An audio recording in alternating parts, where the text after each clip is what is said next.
tu seras sur Twitter comme sur OnlyFans. Non, c'est pas vrai! Mais c'est super! Ouais, le réseau social accepte le contenu porno sur la plateforme. Mais comment ça se fait? Et c'est quoi le but derrière tout ça? Allez, générique. Depuis le 3 juin, X, anciennement Twitter, a opéré un changement dans ses règles d'utilisation. Voilà ce qu'on peut lire dans les conditions générales. Vous pouvez partager des contenus comportant de la nudité destinés aux adultes et des actes sexuels, produits et diffusés avec le consentement des personnes représentées, si toutefois ils sont marqués correctement et s'ils ne sont pas placés dans des zones très visibles. Tout ça, c'est une manière polie de dire que tu pourras partager des bons gros films de cul. Alors concrètement, les créateurs de contenu pourront partager des films entiers sur la plateforme, alors qu'avant ils partageaient juste des extraits, pour rediriger vers leur OnlyFans par exemple. Mais les règles s'appliquent aussi au contenu produit par intelligence artificielle ou issu de l'animation, comme des hentai par exemple. Toujours kawaii. Mais bon, c'est interdit de montrer des images pornographiques sur sa photo de profil ou dans sa bannière. Pas très logique, mais bon.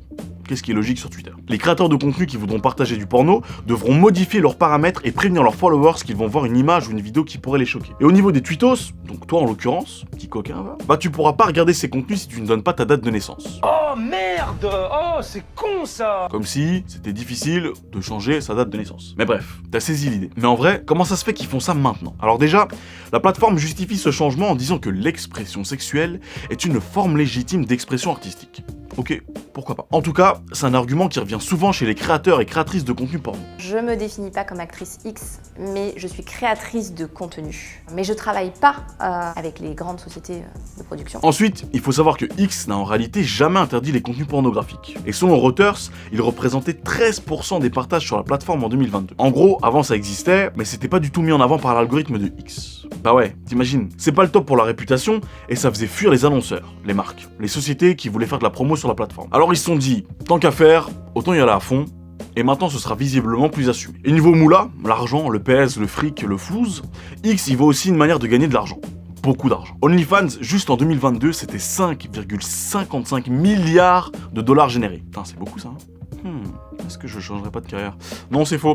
Bon allez, dans les faits, les utilisateurs pourront par exemple payer pour s'abonner à des créateurs de contenu porno via l'option Super Follows. Une option qui serait gagnante pour les créateurs, mais aussi pour X, évidemment. Et c'est une proposition qui date pas d'hier d'ailleurs. Sur base de tout ça, t'en penses quoi toi? Est-ce que tu penses que ça va rendre Twitter encore plus infernal? Est-ce que justement c'est mieux que ce soit réglementé? Enfin bref, tu me partages tout ça dans les commentaires. Respect, bienveillance, tu connais. Et surtout, n'oublie pas que le plus grand de tous les risques est de ne pas en prendre. À la prochaine.